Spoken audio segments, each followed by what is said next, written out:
Hi friends, வணக்கம் and welcome to எங்க வீட்டு சமையல்.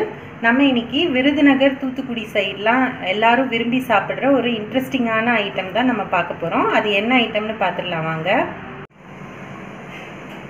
நம்ம இன்னைக்கு விருதுநகர் தூத்துக்குடி ஸ்டைல்ல செய்யற எண்ணெய் பொரிச்ச புரோட்டா செய்ய போறோம். அதுக்கு விருதுநகர்ல புரோட்டான்னு சொன்னாவே எண்ணெய் புரோட்டா தான் எல்லாருக்குமே ஞாபகம் வரும். அவ்வளோ ஃபேமஸ் விருதுநகர் தூத்துக்குடியில். ஈவினிங் ஆகிட்டா புரோட்டா கடை அவ்வளோ கடை இருக்கும். விருதுநகர் தூத்துக்குடியில் போனீங்கன்னா நீங்கள் அந்த சால்னாவோட சாப்பிட்டா செம டேஸ்ட்டாக இருக்கும். எம்டி சால்லாம் கொடுப்பாங்க. நம்ம சைட் டிஷ்ஷோ ஒன்றும் தேவை கிடையாது. இதுக்கு அதில் பிச்சு போட்டு அந்த சால்னாவை ஊற்றி கொடுப்பாங்க பாருங்கள், ரொம்ப சூப்பர் டேஸ்ட்டாக இருக்கும். இதுக்கு 1 கிலோ மைதா மாவு நாங்கள் எடுத்திருக்கோம். அதுக்கு தேவையான அளவு உப்பு ஆட் பண்ணிக்கோங்க. அதுக்கப்புறம் 1 கிலோ மாவுக்கு 2 முட்டை.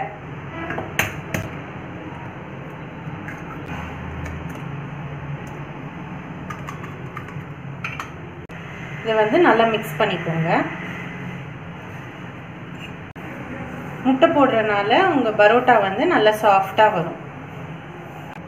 ஈவனாக நல்லா எல்லா இடத்துலையும் பரவுற மாதிரி நீங்கள் நல்லா அதை பிசைஞ்சுக்கோங்க ஃபஸ்ட்டு. இப்போது நீங்கள் கொஞ்சம் கொஞ்சமாக தண்ணி ஆட் பண்ணி அதை நல்லா பிசைய ஆரம்பிச்சிடுங்க.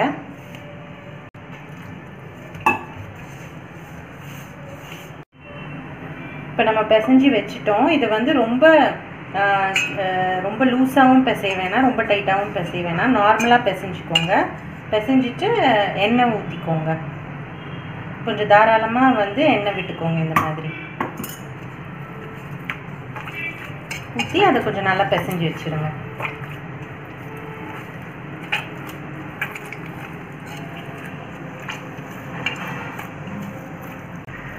இந்த மாதிரி பிசைஞ்சிட்டு ஒரு 1/2 அன் ஹவர் அதை ஊற விட்டுருங்க.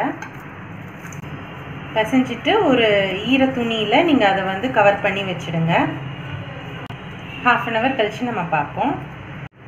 இப்போ 1/2 அன் ஹவர் ஆயிடுச்சு. நம்ம திறந்து பார்ப்போம். நல்லா சாஃப்டாக இருக்குது பாருங்கள். இப்போ நம்ம உருண்டை போட ஆரம்பிப்போம். இந்த அளவுக்கு நீங்கள் உருண்டை போட்டு வச்சுக்கோங்க. இப்போ மேடையில் இல்லைன்னா நீங்கள் கல் வச்சுருந்தீங்கன்னா அதில் எண்ணெய் அப்ளை பண்ணிக்கோங்க. இப்போ இந்த உருண்டையை உங்களால் எவ்வளோ தின்னாக இழுக்க முடியுமோ அந்த அளவுக்கு தின்னாக இழுத்துக்கோங்க. இப்போ நம்ம தின்னாக இழுத்துட்டோம். இதுக்கு மேலே கொஞ்சம் எண்ணெய் அப்ளை பண்ணிக்கோங்க. இப்போ நம்ம சேலைக்கெல்லாம் கொசுவம் மடிப்போம்ல, அது மாதிரி இந்த மாதிரி மடிச்சுக்கோங்க.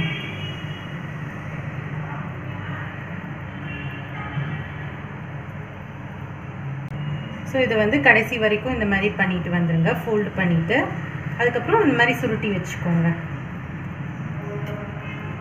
இன்னொன்று நாங்கள் செஞ்சு காமிக்கிறோம். இப்போ மடிக்கிறது மட்டும் நாங்கள் இன்னொரு வாட்டி காமிக்கிறோம். இந்த சேலை கொசுவம் மடிக்கிற மாதிரி இப்படி ஒரு மடிப்பு, அப்புறம் இன்னொரு மடிப்பு, இந்த மாதிரி மடிச்சுக்கிட்டே வாங்க.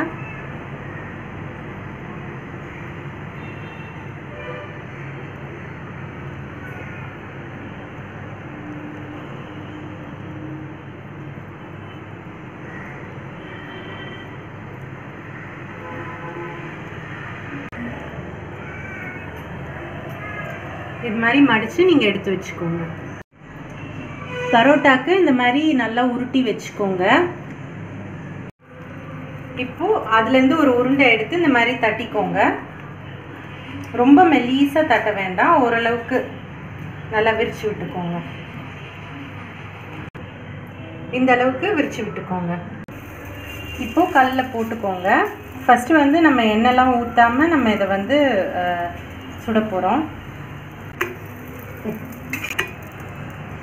இந்த மாதிரி லைட்டாக நம்ம வாட்டி எடுக்கிறோம். இது மாதிரி நம்ம எல்லா பரோட்டாவையும் தட்டி தட்டி வச்சு இந்த மாதிரி சுட்டு எடுத்துக்குவோம். அப்புறம் வேணுங்கிற டைம் நம்ம போட்டு எடுத்துக்கலாம். அப்போ தான் நல்லா வேகும், நல்லா சாஃப்டாகவும் இருக்கும். ஸோ இப்போ நம்ம ரெடி ஆகலை பரோட்டா. நம்ம ஜஸ்ட் இதை வாட்டி மட்டும் எடுத்துருக்கோம். போதும், எடுத்துக்கலாம். இப்போது நம்ம நெக்ஸ்ட்டு பரோட்டாவையும் அந்த மாதிரி வாட்டி எடுத்துக்குவோம். எண்ணெய் போடாமல் 2 சைடும் ஜஸ்ட்டு அது ஹீட் ஆகிற மாதிரி வச்சு எடுத்துக்குவோம். இதையும் நம்ம எடுத்து வச்சுக்கலாம். இந்த மாதிரி நமக்கு எவ்வளோ பரோட்டா தேவையோ அதை நம்ம ஃபஸ்ட்டே இந்த மாதிரி எடுத்து வச்சுக்குவோம். இப்போ நம்ம எல்லா பரோட்டாவையும் இந்த மாதிரி ஒரு வாட்டி கல்லில் போட்டு எடுத்துட்டோம். இப்போ நம்ம வந்து 2 விதமாக போட்டு காமிக்க போகிறோம் பரோட்டாவை. ஒன்று வந்து பொரிச்ச பரோட்டா, எண்ணெயில் பொரிச்சு எடுக்கிறது. இன்னொன்று வந்து ஆர்டினரியாக தவாவில் எண்ணெய் விட்டு தவாவில் போட்டு எடுக்கிறது, அதாவது வாட்டு பரோட்டா அப்படின்னு சொல்லுவாங்க. ஸோ இந்த 2 மெத்தடையும் பார்ப்போம். இப்போ நம்ம பொரிச்ச பரோட்டா எப்படி பண்ணுறதுன்னு பார்ப்போம். எண்ணெயை காய வச்சுட்டு அதில் நம்ம வாட்டி வச்ச பரோட்டாவை போட்டுக்கோங்க. உங்கள் பரோட்டாக்கு ஏற்ற அளவுக்கு நீங்கள் எண்ணெய் விட்டுக்கோங்க. பரோட்டா சைஸ் பெருசாக இருந்தால் கொஞ்சம் எண்ணெய் தாராளமாக விட்டுக்கோங்க. இப்போ நம்ம இதை வந்து ஒரு சைடு வெந்தோடனே இன்னொரு சைடு திருப்பிக்கலாம். ஒரு சைடு வெந்துருச்சு, நம்ம இன்னொரு சைடு திருப்பிக்குவோம். இந்த மாதிரி ப்ரௌன் கலர் ஆனோன்னு வெந்தோன்னு நீங்கள் எடுத்துடலாம். அவ்வளோதான், பொரிச்ச பரோட்டா ரெடி ஆயிடுச்சு.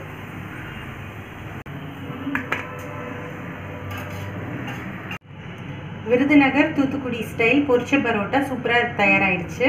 இதை வந்து நீங்கள் சாப்பிட்றதுக்கு முன்னாடி இந்த மாதிரி தட்டிக்கணும்.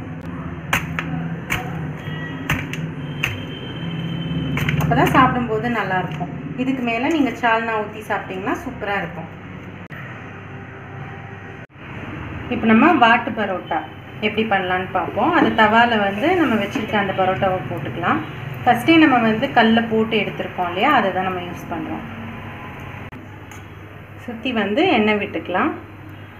நம்ம ஃபஸ்ட்டே தவாவில் போட்டு எடுத்தோம் அப்படின்னா தான் உள்ளே நல்லா வேகும், ப்ளஸ் நல்லா லேயராக சாஃப்டாகவும் வரும். அதனால தான் நம்ம ஃபஸ்ட் அந்த மாதிரி போட்டோம். 2 சைடும் திருப்பி எண்ணெய் விட்டுக்கோங்க.